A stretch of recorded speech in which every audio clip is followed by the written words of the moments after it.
when somebody comes to me and they're like, well, I'm going to retire at this age and I have this much money, and they have all these unrealistic things where you're just listening to them going, that math doesn't even add up in my head. And I call it bad math, not because the people that I talk to are not able to do math. They can do math. It's just the avoidance where they don't want to because they're afraid of the answer, or sometimes they don't have the tools to actually do the math. I feel like the concept of bad math can sometimes go either way. Someone who's very, very risk averse, investing nothing in the future because they don't understand it or they have fear based around it. But then also sometimes people have bad math on the risk side of things and hurt themselves that way. And I do think so much of it just comes down to. Hi everyone, I'm Jason Balara and this is the Know Your Why podcast. Today I'm here with Laura Rahbein. She's a private wealth advisor and founder in Impavid Wealth Advisors. I'm sure I'm going to mess that up. A franchise of Ameriprise Financial Services. Laura, I feel I've already screwed this up, but I apologize for any name butchering, but thank you for coming on the show. Thank you for being here today. Feel free to correct me so people that know that the correct pronunciation. Well, thank you for having me. I'm excited to be here. And my name is Laura Rahbein, and the company name is Impavid Wealth Advisors. And No worries, everybody always gets it wrong and can't pronounce Rahbein or Impavid, so it just makes me laugh. Yeah. We practiced this before we started recording, and still it was created challenges apparently. But okay. But thank you for being here. Please tell us about yourself. Tell us about your background, kind of what brought you to where you are today, and then we'll dive in from there.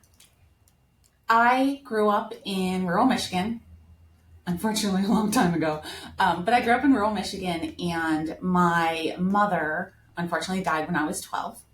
And so from an early age, I was sort of thrust into the head of household position, shall you say, because my father worked a lot and came home a couple times a week. Different times than it is today, but that was the reality then. And so as a young kid, when most people are being kids, I had the fun or not so fun thing of paying the bills and managing the budget and knowing, where we're at and buying groceries and things like that. And I saw people around me either being financially okay from a kid's point of view or financially struggling. And I remember one story when I was a kid. It was a family friend. Parents were going through a divorce. Dad was gone. Mom was home with the children, who I was very close with. Mom went to the store to buy dish soap, and kid was counting on her change, whatever, and she didn't have enough change. And the cashier was like kind of thrown, and she was like, oh, don't worry, I'll come back later when I have my wallet. She left. She really didn't have the money to buy the dish soap. And her kids knew what happened. This is a college-educated woman who was going through a divorce in rural Michigan. And that's what I saw at 12. So it kind of impacted how I grew up and just my thought about money. Fast forward, after college, I got into the financial industry because I looked around at the time as a young female and saw that my industry was predominantly white men. Nothing wrong with white men, but I just saw that there was a niche for women. Yeah. Like there was a definite niche for women. And so that's where I got into the career. And 30 years later, here I am. Okay. We'll talk about the career for sure more. 12 years old. I mean, I'm sorry for that loss, but also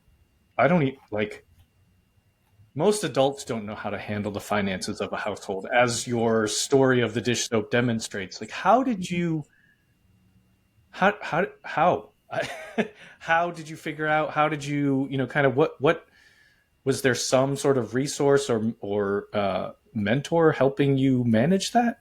No, I find, and I think this goes farther into almost like behavioral finance or how different personalities in the same family can grow up to be different type of people. But I, for whatever reason, became the type of person that you just figure it out. Somehow, some way you figure out what you're doing and just figure it out. Where I could have easily gone down the other road and been a complete disaster, right? As a kid, knowing how do I write a check? Like, what do I do? Like, I have an account. I did have an account at the corner store so I could put gas in the car. Yeah, I drove at 12. And buy groceries, and my dad would pay the bill. But I had a concept of like how much it was costing and how much things were spending. And I think that goes to more personality than anything else, because I could definitely have gone in the other direction. And it's sort of just, to me, it's like, it's just life. Yeah, I mean, so it's. I mean, we could talk about the psychology behind this for hours, and we have had conversations around kind of the money story that people have and how much of it is so influenced by their childhood and all of that. But certainly, I have not talked to someone kind of thrust into that scenario at such a young age. Clearly, I'm not alone. I just, at this point in my life, it's history, it's who I am, it's where I came from, and that's fine. But clearly, I'm not alone. And I just lost my train of thought. So ask me another question. I had something else I was going to say there. Yeah, no, I mean, it's remarkable, and so much of kind of what we do later with our finances has to do with what we were modeled as children, and it almost sounds like it was innate for you, which is kind of crazy and amazing, and I guess fortunate for your family. Correct. And I have seen this in action with the children of clients. And so I have seen both ends of the spectrum. I have a whole family unit of parents and adult children where the parents were very good at developing their retirement plan and what they needed to do and how they needed to get there. But they taught their children wise money moves. And when they were adults in their young 20s, they had substantial financial a start because they had been saving, they had been doing good things. But I've also seen the other side where children grow up and they think the ATM is a money tree, like you put in a card and it just spits money out, and they don't have any concept because nobody taught them. So I have seen both sides of it. Yeah, it's that's a question that I ask myself. My wife and I talk about, kind of with our kids, like, how do we teach them? As a parent, you want to provide, but at the same time, like, especially now, you talk about the ATM. I don't even really go to the ATM anymore. It's like, I don't need cash. We can hit buttons on our phone and things show up at the house, and the kids think that's how you get things. And it's like, well, yeah, but also to be able to do that, we had to work and pay for they don't see all of the backstory. So I can imagine in your career, that's something that you witness regularly. I witness it with children, but I also witness it with people, which is part of the reason why I did write a book. It's called Fearless Finance. And I wrote it not only to help my clients, but to help anybody who wants a copy of the book, because if you think about it, what's the one subject that we really aren't taught in school? High school, college, money. Yeah. Money. Right. Like, do they teach in school how to balance a checkbook? Do they teach in school investments? Do they teach you in school like how to? No. So it's up to the parents. If the parents aren't good with money, what are the kids going to be? It could go either way. The kids could be really good at money because they see the parents not good. Or the children could follow the parents and you don't know. So it's just the one topic that nobody ever gets a good solid education on. Yeah, no, 100% agree. And it's at every level, at every level. I mean, it's there's a lot of people go through a lot of schooling and still never learn how to manage their finances and, in even some small aspect. Are you planning a remodel or construction project? Overwhelmed by the process? Over budget? Extended timelines? Strained relationships? We are all too familiar. At Lark Construction Services, we help homeowners and business owners take control of their construction journey, from reviewing bids and contracts to catching red flags before they become costly mistakes. Our Clarity Audit is a one-on-one expert review of your plans, estimates, or current progress. giving you the peace of mind and a defined action plan to move forward with confidence. Don't let confusion lead to costly errors. Visit larkconstruction.com and schedule your free call today. Lark Construction Services, saving you time, money, and stress. It's so very true. And so I did write the book, Fearless Finance. And just so you know, Impavid is a little known adjective in the English language that means fearless, hence Fearless Finance. But I wrote the book because I found after 30 years in the business, it doesn't matter if somebody has $500,000 that they've saved, if they have 5 million or 10 million, people still have concerns and confusion around their situation because people's situations change throughout life. And they always go through periods of uncertainty and being concerned and not having the answers. And I can boil it back down to several key concepts, regardless if your situation is simple or complicated. Yeah. Well, I want to boil it down. I want to hear kind of some of your concepts there. I want to ask, why fearless? What's that? It's not a word that I hear often associated with finances. Mm-hmm. Fearless to me isn't about taking needless risk or taking wild risk, anything like that. Fearless to me is about changing uncertainty with clarity, creating a plan around what you need, and just creating knowledge to replace confusion. And so you can be fearless because you've created clarity around your situation. And many people have fear about the future in a financial sense because they don't have clarity. Right. It's much easier to be fearless with a plan, with a clear design as to where you're going and what the steps are to get there. If you think about it, you can think of a lot of examples. People are afraid or have fear around, can I pay college for my children? How am I going to do that? I want to retire early. How am I going to make that happen? What about my parents? If they can't fund their own retirement, what's going to happen if I pay for that? There's all sorts of fear that people don't know how. There's fear that they have because they don't have the clarity about those situations, if that makes sense. Sure. Oh, total sense. I think, I don't know who said this, but that, a scared mind says, or a confused mind says no.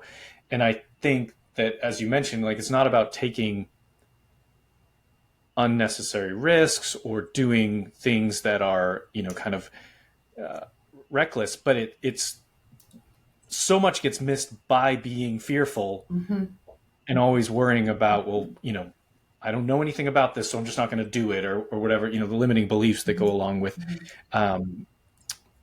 can go along with anything, but particularly in finances, it's I think it does hold a lot of people back. I have a concept in my book that I don't know where I came up with it years ago, but it just stuck because it just did. Bad math. And I always say bad math when somebody comes to me and they're like, well, I'm going to retire at this age and I have this much money. And they have all these unrealistic things where you're just listening to them going, that math doesn't even add up in my head and I don't have the specifics.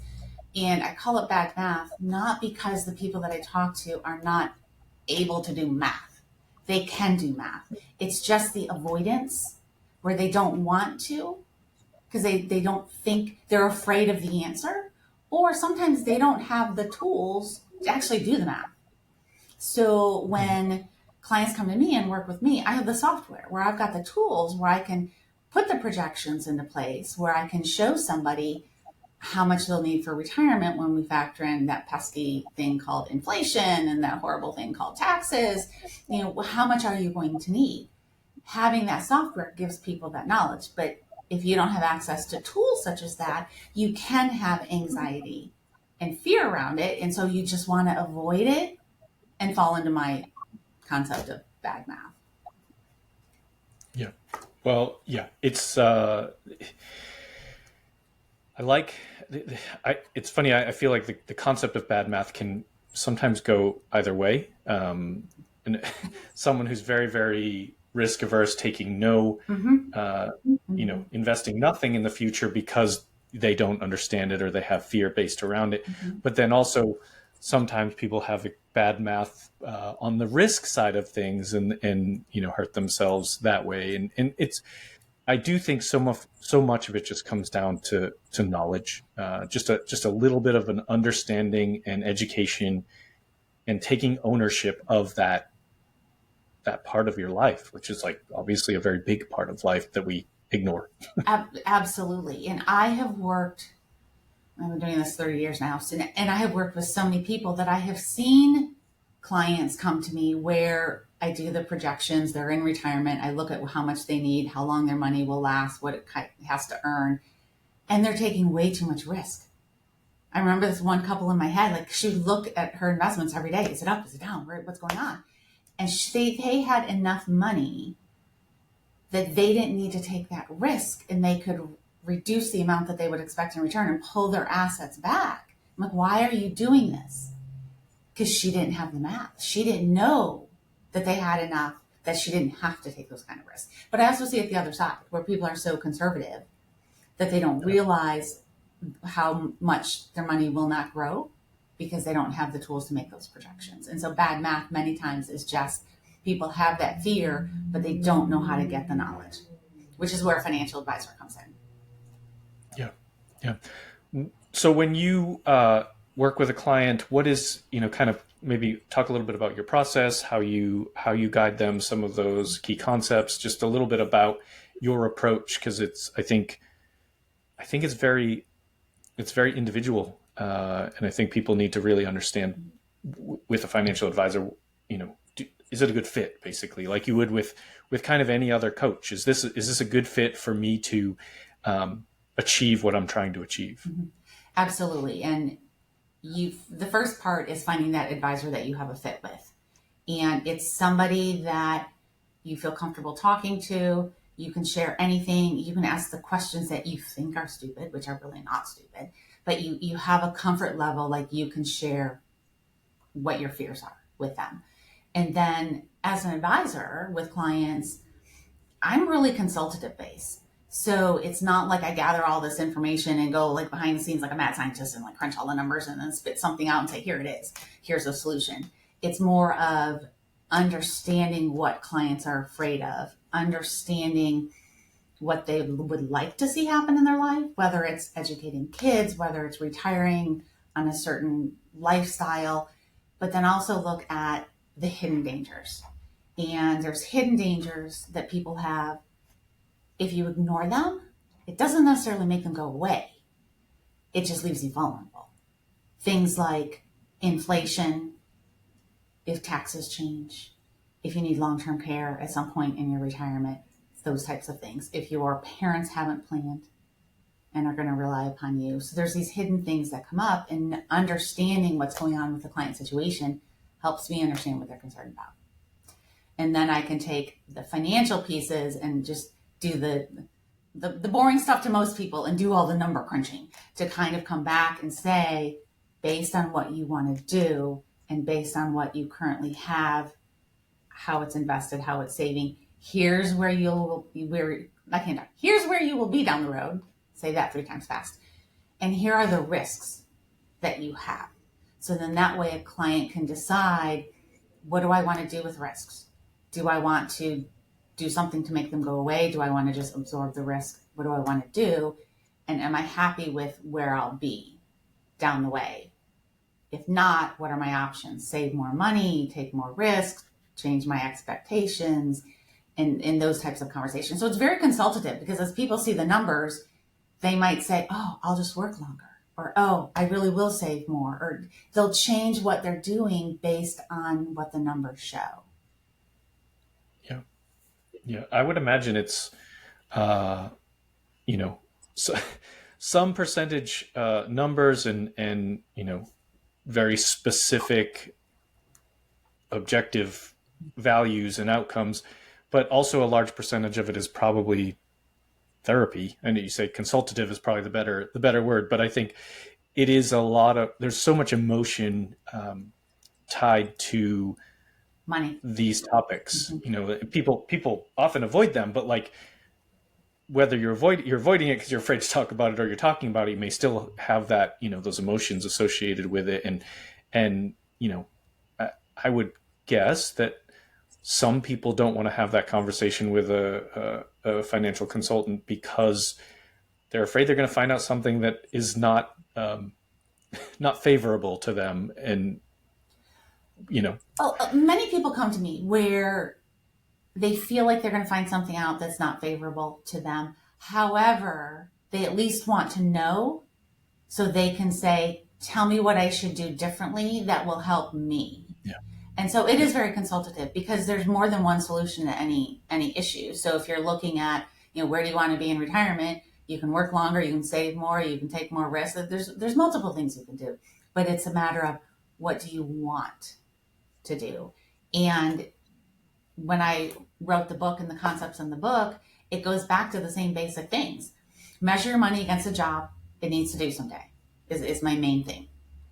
And so if you're in your 20s or 30s, you have a vision of what you might think long-term you want your money to do. You measure your money against that job. But as you go through life, maybe you have a few kids, maybe, things get more complicated, your bills are bigger.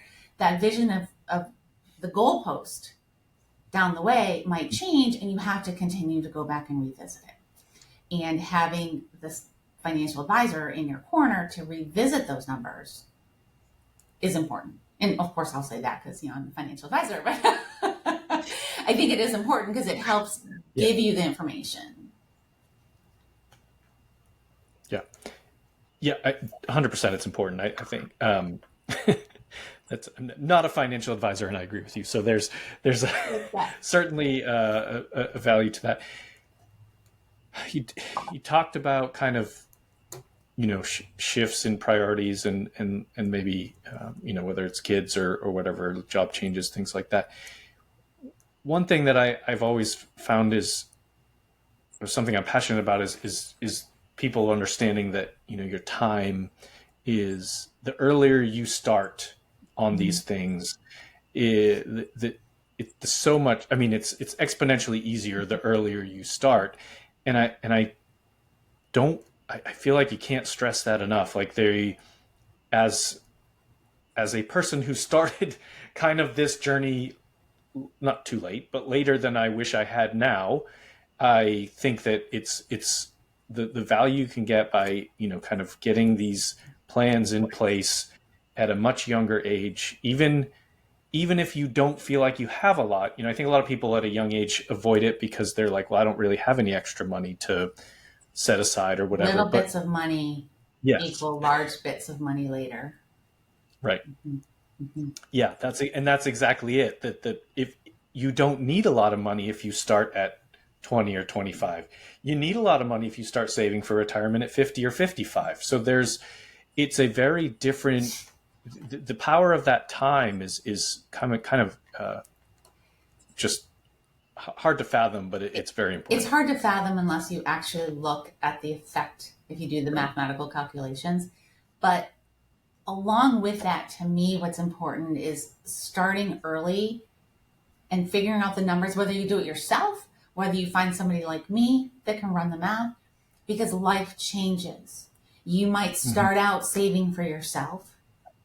And then I have a couple I'm working with now. They had two sons. They had a daughter last couple years. And so all of a sudden their college education goals have shifted.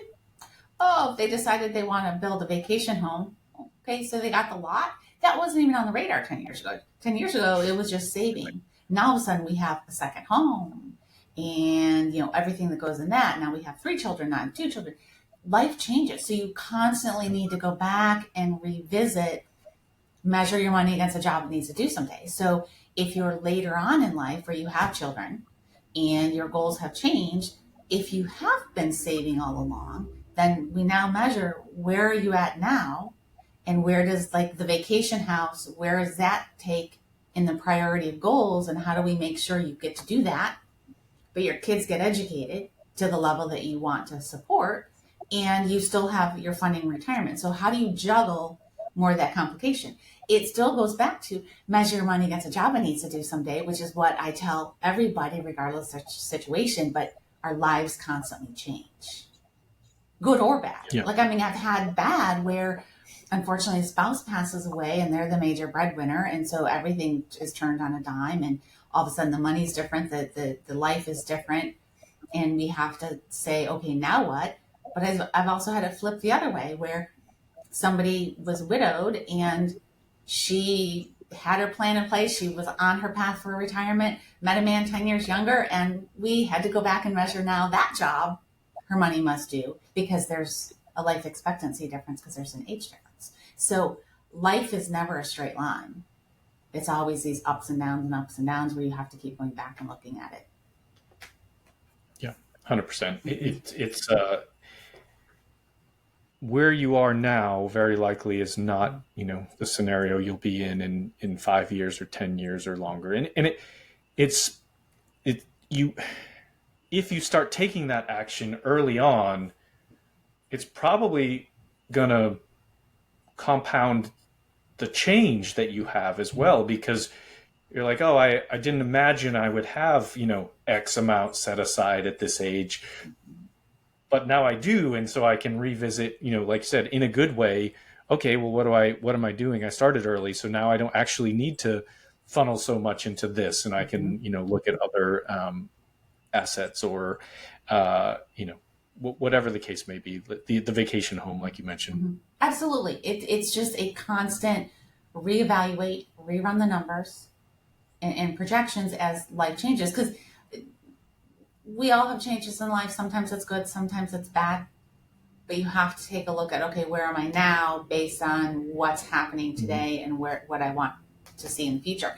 And what people envision for the future, that vision can also change. Because people will say, oh yeah, I'm going to work until I'm 70 because I like my job and whatever. And then at some point in life, they have health issues. And then all of a sudden it's, oh yeah, I don't want to work until I'm 70. I want to retire earlier. I have a pharmacist currently who is having physical issues due to the job. And that person's life expectancy in the job, I guess I want to say, the path in that person's career is going to change because of the physical issues of, what the job has done, standing on your feet and opening bottles and giving shots and so on and so forth. Right. That the goals are different. Yeah. It's funny. You mentioned this, and I've toyed with this idea for a while now about the podcast is called Know Your Why, but I've actually thought very strongly about changing it to Evolution of Why, because basically for exactly the same reasons that you're discussing here. Like it's true in a financial plan, it's true in just a life plan. Like the things that we want, the things that are important when we're 10, 20, 30, 50, like it's going to be different. Like we don't stay the same forever. Most people do not just stay the same forever. And so your motivation and your kind of plan should change accordingly. And that's actually normal and good. Like it's good to reevaluate and reassess where you're at in life. So I think this fits well with that. Our goals and the vision that we have for our life, and I'm obviously I'm talking from a financial perspective, but our vision of what we want out of life and our goals are constantly evolving over time. And one of the biggest misconceptions that I wish people would just flush down the drain or throw out the window is this whole rule of thumb. This whole, how much money do you need in retirement? Well, the rule of thumb, you need blah, blah, blah. Throw that out because everyone's different. I've had clients that one gentleman was a sales rep for a pharmaceutical company. He was on the road all the time. The last thing he was going to do when he retired was get on a plane and go vacation somewhere. He wanted to be home. Right. He wanted to be home. He wanted to garden. He wanted to hang out. He was not going on a plane. And then I had another woman who was in the school system, And the first month of retirement, she spent on a safari in Africa. Totally different money, dollar amounts in terms of funding that piece of retirement. And that does change over time as our life changes and our health changes and our situations change. And you always have to constantly be reevaluating it and understanding, why are you doing what you're doing? And is this going to make you happy? And are you going to have enough money to make you happy with doing what you want to do? Yeah, completely agree. And I think that's a fantastic transition to me asking you the question I ask every guest, which is, what is your why? The show is Know Your Why. And I haven't changed the name yet, although I don't know that it'll change the questions I ask. But yeah, what is your why? What is kind of moving you forward at this point? My why is that I like to help people. I like to help. I know that I have the knowledge and the financial information to help people accomplish their goals. So when I started my career 30 years ago, part of the appeal was the ability for me to have my own business. So I was able to grow my own business, grow the entity, have my team, et cetera, and fulfill my personal why of what I want to get out of a career, what I want to get out of life. But at the same time, I get to help other people doing it as well. And so I like the situations where somebody comes in here and they have the fear, they don't know what to do, they don't know how to put the math together, and they want to know, and I can help them put the math together. And even if it isn't the prettiest picture, they have answers to what can they do differently to get closer to the retirement goal or whatever goal they happen to have. And that's my why of helping people funnel through that. Because if you you just look at the world around us, right? We are constantly bombarded with tidbits of information in the media, and it's all about investment. So if you're on that one lane highway that's investments only, well, sure, if you put $50 a month into some XYZ company, are you going to have enough to retire? Probably not. So maybe you need to look outside of the one lane and look at all the other lanes to make sure you're on the right path. And that is what I get enjoyment out of, helping people go through that and do the math for them when they don't know how to do it. Yeah, it's an incredibly important service. I think it's just something that people really need to get an understanding, so that later on in life they have that they have something in place and can not spend their retirement years being worried that they're going to run out of money or that they can't do the things that they wanted to do and all of that. So, so important. When people hear this and they want to connect with you, what's the best way for them to reach out? The best way to reach out is either just call my office, and that phone number is 813-319-0011, or they can drop us an email. And the email is Impavid Wealth Advisors @ampf.com. Perfect. We will have all of that in the show notes so people can find you. If anybody wants a book, they just drop an email and we'll send you a copy of the book. Perfect. Yeah, we'll have all of that in the show notes, and it will be spelled out for people since I screwed up the name. Everybody does. Yeah, now that I know the origin, I mean, it's very cool. I like the idea of fearless finance. So, Laura, this is great. Thank you so much for coming on the show today, sharing what you did. I think, like I said, such a valuable service for people to get this plan in place and be able to have someone to help them with the missing pieces of knowledge and just getting that math right. So thank you so much. You're welcome. Folks listening, make sure you connect with Laura and please like, rate, and review the show so we can continue to get great guests. As always, thank you for listening. Hey there, I am Dr. Jason Balara, and this is the Know Your Why podcast, where we explore the why behind success. Every week, I meet with real estate investors, veterinary entrepreneurs, mindset coaches, authors, and fitness professionals to uncover their why and how it drives them on the winding road to success. What is your why?